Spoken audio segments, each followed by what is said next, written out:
우리 마태복음 10장 1절 한 절을 오늘 보겠습니다. 마태복음 10장 1절입니다.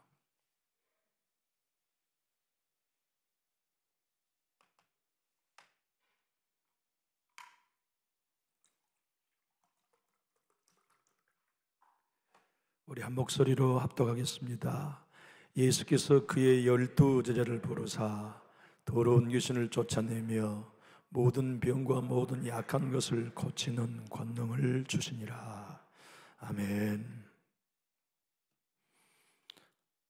예수님이 선택한 12명의 제자는 특별한 사람이 한 사람도 없었습니다. 평범하고 평범 이하인 사람들이 주님의 부름을 받았습니다. 어떤 의미에서는 가르치는 데 은사가 없는 사람들, 지도자로서의 자격이 없는 사람들, 리더십을 배울 수 있는 것도 없었고 배우지도 못한 평범한 어부 출신들이 주님의 제자 사도로 부름을 받았습니다. 그들을 모든 사람 사도 중에 한 사람도 내가 예수님을 따르는 사도가 되겠습니다, 자원한 사람이 없었습니다. 다 주님이 택하셨어요. 기도하면서 고민하시면서 택하셨어요. 세상을 두루다니면서 내 사도가 될 사람, 적당한 사람을 택하셨어요. 그래서 그들에게 오늘 본문은 권능을 주셨다 말씀하고 있어요. 왜 하나님은 이 땅에 사람으로 오셔가지고 당신을 대리로서 대사 사명을 감당할 사도들을 뽑는데 유명하지 않은 사람들을 뽑으셨을까요? 배우지 못한 사람들 뽑으셨을까요? 왜 평범 이하의 사람들을 뽑으셨을까요? 성경은 그러한 설명을 하고 있지 않지만 우리가 유추해 볼 수 있는 것은 부족한 사람이라야 하나님의 능력이 필요함을 알았을 거니까. 주님의 능력이 아니면 나는 사역할 수 없습니다. 하나님의 기름 부으심이 아니면 나는 감당할 수 없습니다. 은혜 주십시오. 능력 주십시오. 힘을 주십시오. 성령을 주십시오 하고 하나님 앞에 은혜를 구할 것이기에 평범 이하의 사람들을 뽑아 사도로 삼으신 거지요. 주님께서는 오늘 우리 마태복음 10장에서는 이렇게 설명했습니다만은 마가복음의 병영 구절 3장 14절로 15절을 우리 펴보면 우리 예수님이 12 제자를 뽑아 권능만 주신 것이 아니라 가장 중요한 사도로서의 원칙을 설명하고 계십니다. 우리 마가복음 3장 14절로 15절을 펴보실까요? 마가복음 3장 14절로 15절은 마태복음 10장 1절과 동일한 병영 구절입니다. 12사도를 뽑으셨다는 얘기인데 거기에는 마가사도가 마태사도가 설명하지 않는 두 가지를 더 부연 설명하고 있습니다. 우리 14절 15절 한번 읽어보시면 시작. 이에 12를 세우셨으니 이는 자기와 함께 있게 하시고 또 보내서 전도도 하며 귀신을 내어 쫓는 권능도 가지게 하려 하심이라. 마태복음 10장 1절에 없는 두 가지 목적, 사도로 뽑은 목적을 마가사도는 3장 14절에 예수와 함께 코이노니하게 하시려고, 교제하시려고 12사도를 뽑으셨어요. 예수님께서 12사도를 뽑아 그들로 사도다운 사도가 되게 하는 훈련은 삶을 오픈하는 훈련이었습니다. 가정을 오픈하고 연약함을 오픈하고 자기의 있는 모습 그대를 오픈하는 거죠. 공동체는 자기 생활의 오픈으로만 유지됩니다. 생명이 있는 공동체는 어떤 공동체입니까? 성령이 역사하시고 세상을 이길 수 있는 공동체는 힘 있는 사람, 실력 있는 사람들이 모임이 아니에요. 못 배운 어부들이라도 예수님 앞에 있는 모습 그대로의 자기의 삶을 오픈하는 그룹, 그 그룹이 권세 있어져요. 그 그룹이 세상을 이겨요. 그 그룹에 성령이 역사하세요. 삶을 오픈하는 거. 요새 교회가 가장 약점이 무엇입니까? 삶을 오픈하는 걸 못하는 거예요. 제자 훈련을 하려고 하여도 제자 훈련의 가장 두려운 것은 삶이 오픈되어야 한다는 것 때문에 사실 성도들이 제자훈련을 제일 두려워하는 거죠. 나의 실상이 드러나는 거, 내 바닥이 드러나는 거, 내 모든 밑바닥이 드러나는 게 두려워 사실은 훈련을 필요로 하면서도 받으려 하는 걸 주저하게 되는 거죠. 하용조 목사님은 이렇게 말씀했습니다. 우리 예수님이 뽑은 12제자 중에 자원한 사람은 하나도 없었다. 요한복음 15장 16절의 말씀처럼 너희가 나를 택한 게 아니고 내가 너희를 택하여 불러 세웠다고 주님은 말씀하십니다. 주님이 12제자를 택하신 이후에 첫 번째 제자 훈련은 삶의 오픈이었습니다.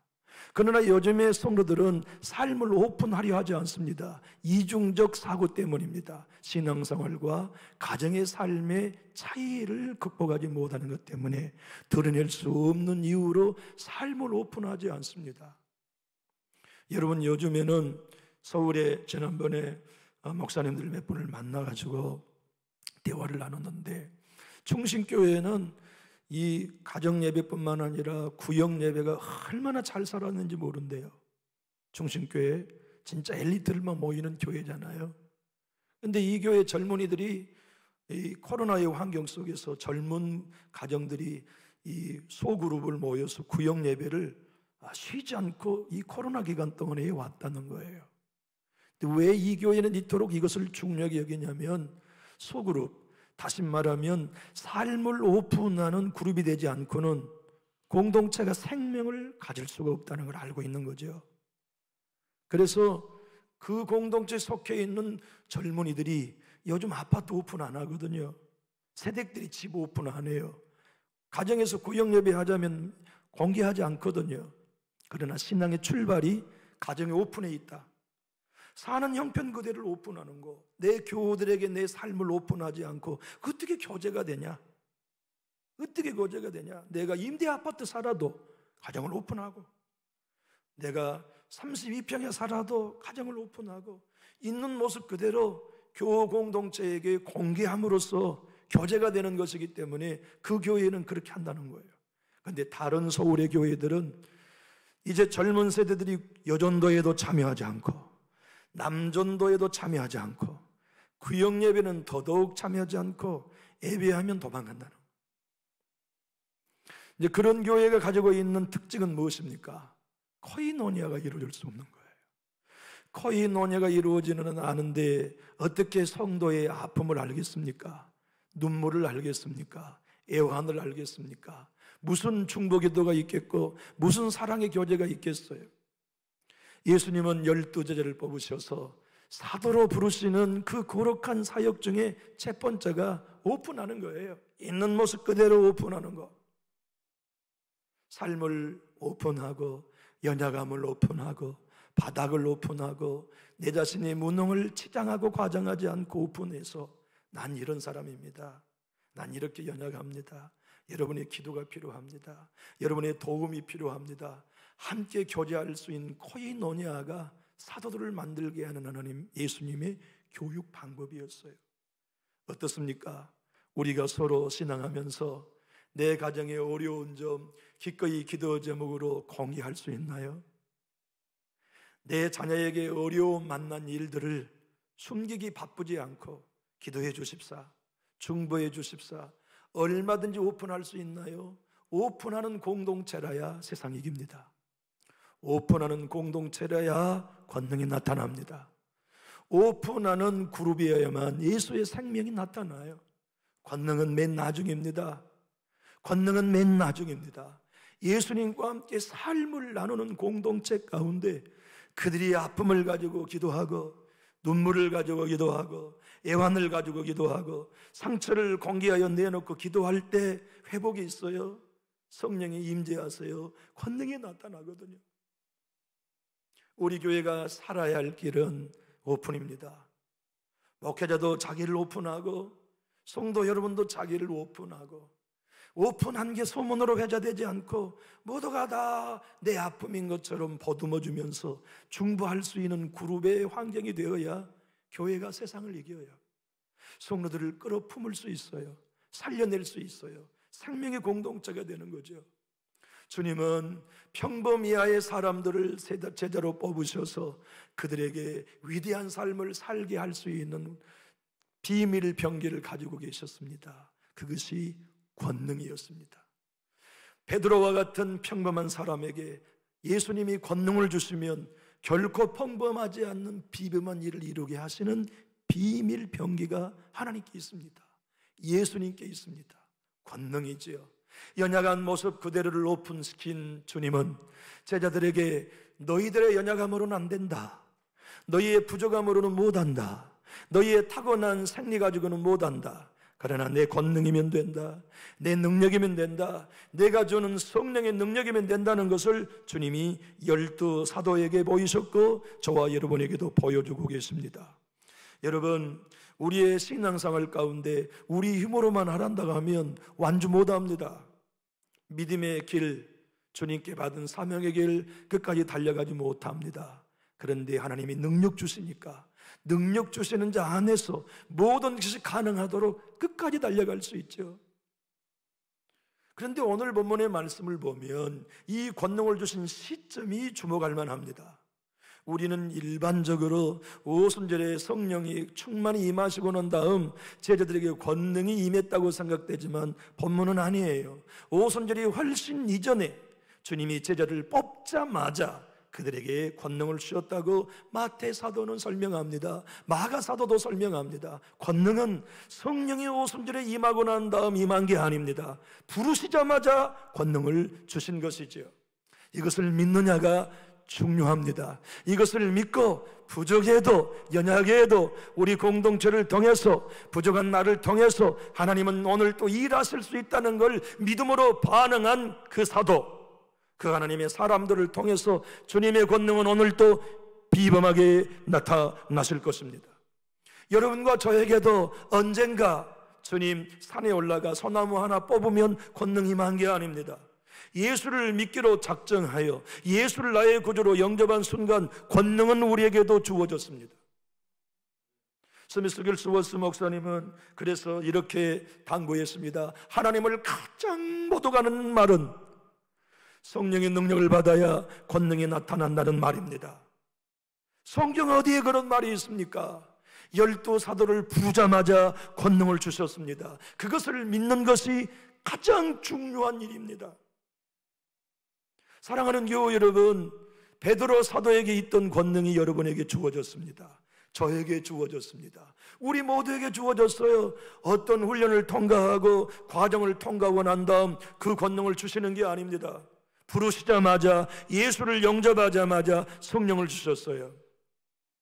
제가 지난 며칠 전에 우리 지방에 속해 있는 어떤 목사님을 만나 뵀는데 그분이 젊었을 때 철원 예수원에 가셨대요. 그래서 대천덕 목사님을 만나가지고 상담을 하는데 이 우리 지방의 목사님이 대천덕, 제가 일부러 목사라고 부릅니다. 천주교 신부가 아니니까 성공의 신부님이니까 목사라고 불러도 그 지장이 없는 얘기니까요. 그 목사님, 어떻게 하면 목사님처럼 나에게도 성령의 은사가 넘치게 나타날까요? 내가 어떻게 하면 목사님처럼 성령 충만한 사역을 할 수 있습니까? 제가 어떻게 하면 됩니까? 그렇게 질문하니까 대천동 목사님이 질문 자체가 틀렸습니다. 성령은 우리가 어떻게 해야 나타나는 게 아니라 목사님이 예수님을 영접한 순간 이미 성령 충만 받았습니다.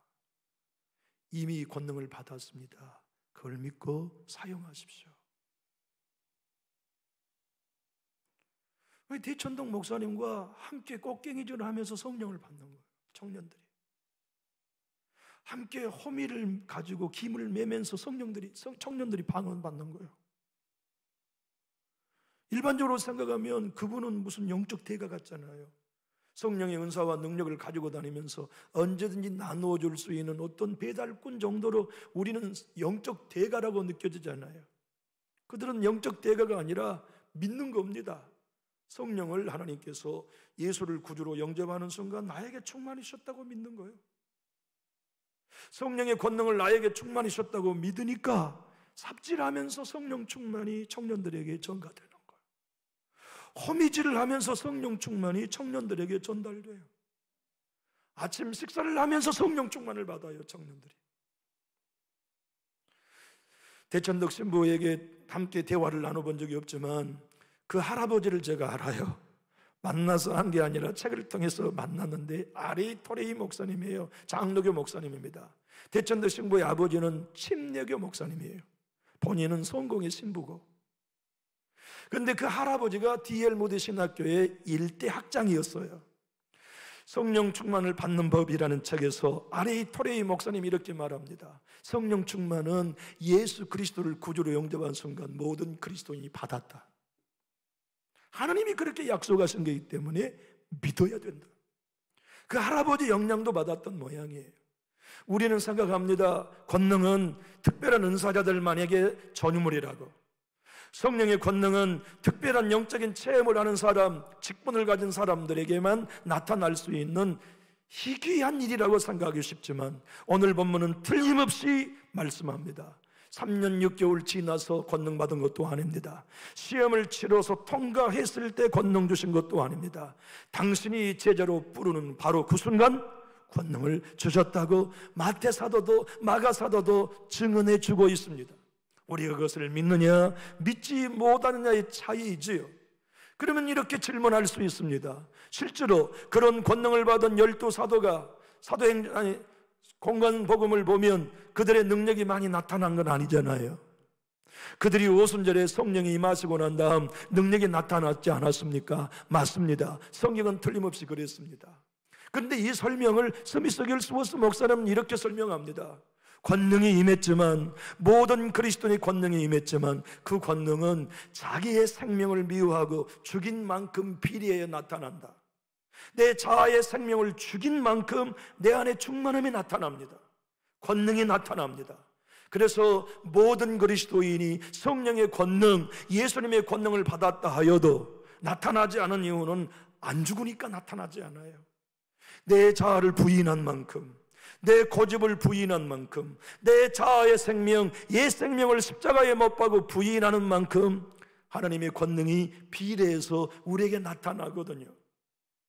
사랑하는 교우 여러분, 오늘 성경이 우리들에게 새로운 삶의 길로 안내합니다. 그대 안에 내 권능이 있다. 그대의 심령 속에 내 권능을 주었다. 내 권능이 나타나는 길은 그대가 죽는 만큼 가능하다. 그대가 자기를 부인하는 만큼 나의 권능이 나타난다는 사실을 설명하고 있습니다. 사랑하는 교우 여러분, 아레이 토레이 목사님은 이렇게 설명했습니다. 내가 무능하다고 느낄 만큼 성령의 능력은 나타납니다. 내가 할 수 없다고 고백하는 만큼 성령의 권능은 나타납니다. 그렇기 때문에 성령의 사람들은 어떤 사람입니까? 하나님, 나는 할 수 없습니다. 나는 무능합니다. 나에게는 재주가 없습니다. 나에게는 성령 하나님의 권능이 필요합니다. 주님 일하십시오. 나타나십시오. 행해 주십시오. 앞장서십시오. 그것이 얼마만큼 간절하느냐, 진실하느냐에 따라서 주님이 우리에게 주신 권능이 나타나기 시작하는 거죠. 여러분, 우리 교회에는 사람의 힘으로 안 된다는 것을 우리가 안다고 하면 우리는 애원합시다. 목마릅시다. 애통합시다. 권능을 주셔야 합니다. 성령이 나타나셔야 합니다. 아버지가 일해 주셔야 합니다를 우리 정말로 간절히 사모해야 됩니다. 목사인 저도 나는 못합니다. 장로님들도 나는 못합니다. 안수 집사님들도 권사님들도 우리는 못합니다. 하나님이 도와주셔야 됩니다. 주의 능력이 됩니다. 주님의 성령의 충만이 있어야 됩니다. 배고프고 목마르고 의에 줄이고 주님 앞에 애원할 때 성령님이 우리 가운데 권능으로 일해 주십니다. 맞습니다. 여러분들과 저에게 오늘 본문을 통하여 주님이 말씀하시는 능력, 권능, 그 모든 역사 앞에 저와 여러분이 반응해야 될 것은 딱 하나, 나에게는 능력이 없습니다. 오직 예수님에게만 능력이 있습니다. 성령님께만이 능력이 있습니다. 그래서 하나님, 당신의 능력을 사모합니다. 당신의 권능이 나타나시기를 간구합니다. 주님, 내 기도를 사용하십시오. 내 눈물을 사용하십시오. 내 시간을 사용하십시오. 내가 죽겠사오니 내가 죽는 만큼 예수의 생명이 나타나십시오 하는 열망이, 주의 권능이 우리에게 나타나게 하는 비밀이죠. 이임바운주 목사님은 오늘 본문을 이렇게 설명했습니다. 예수 그 능력과 하나님의 나라의 능력은 어둠의 영들을 정복하는 능력이요, 사단의 권세를 깨뜨리는 능력이지만 그 능력이 어떻게 나타나느냐 하면 자기를 부인하는 만큼 나타난다고 설명해 주고 있습니다. 사랑하는 교회 여러분, 사실은 우리가 성령의 능력을 가장 방해하는 존재가 사단이라고 생각하기 쉽습니다. 물론 사단이 교회가 성령이 나타나는 걸 방해한 건 사실입니다. 그러나 그렇지 않습니다. 성령의 능력을 가장 방해하는 사람은 우리 자신입니다. 우리 안에 있는 성령의 권능이 왜 어떤 이에게는 믿자마자 나타나고 어떤 이에게는 7, 80을 살아도 나타나지 않는 겁니까? 성령의 능력을 믿자마자 주셨다면 그 능력이 밖으로 나타나는 방해는 자신의 믿음 없음이 방해함으로써 성령이 나타나지 않고 있는 것입니다. 그래서 R.A. 토레이 목사님은 이렇게 말씀했습니다. 당신의 삶 속에 성령을 가장 방해하는 사람이 당신 자신입니다. 당신 자신의 믿음 없음이 당신 안에 임한 하나님의 권능을 방해하고 있습니다. 그러므로 우리의 삶 속에 진정 내게 주신 하나님의 권능을 믿고 반응하느냐, 진짜 내 자녀들이 어려울 때 믿음으로 내 안에 주신 권능을 사용하는가, 삶의 환경과 위기 속에 내게 주신 예수 이름의 권능을 확신 가지고 사용하는가. 인생의 위기를 만날 때, 상처를 받았을 때, 장애를 만났을 때 내게 주신 예수 그리스도 이름을, 우리의 자아를 십자가에 못 박아 부인하면서 그 능력을 신뢰할 수 있느냐에 따라 주의 권능을 우리가 목격하게 될 것입니다.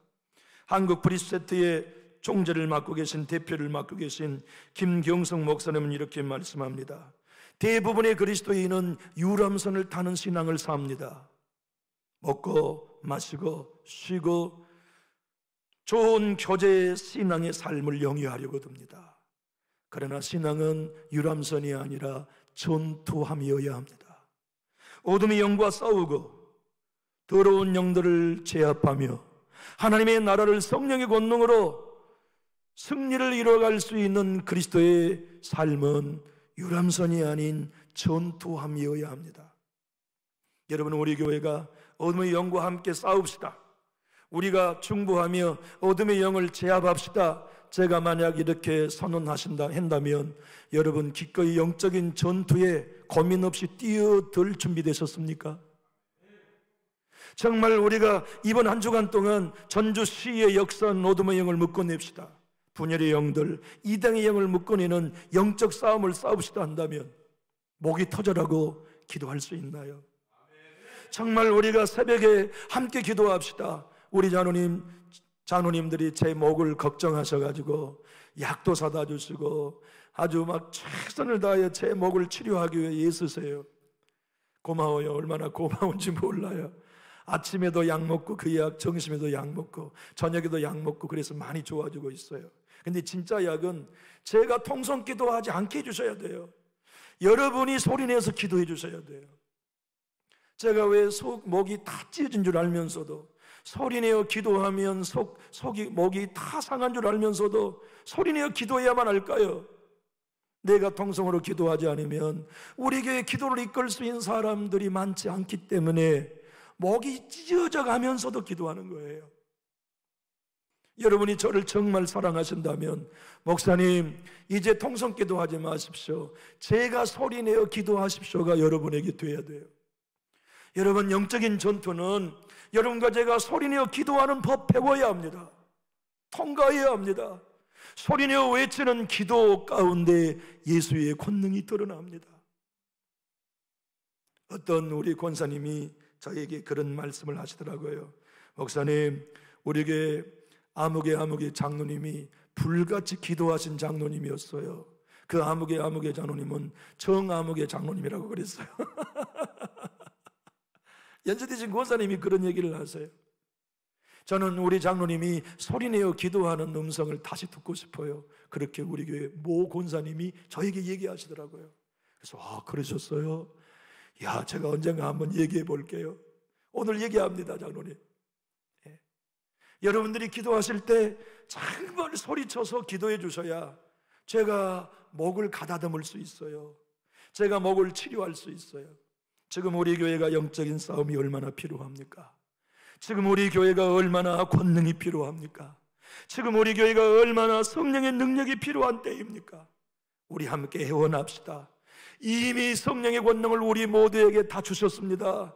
부리짓고 애원하면서 목이 터져라 주님의 이름으로 사역하는 교회가 되어서 진짜 교회, 어둠의 영을 제압하고 하나님의 나라를 건설하고 주의 권능이 나타나 저 교회는 진짜 하나님의 교회야, 저 교회는 살아있는 교회야, 저 교회는 예수의 이름이 나타나 하는 교회가 되었으면 좋겠는데, 여러분도 우리 교회가 그 반열에 서기 원하신다면 힘있게 아멘합시다. 기도하겠습니다.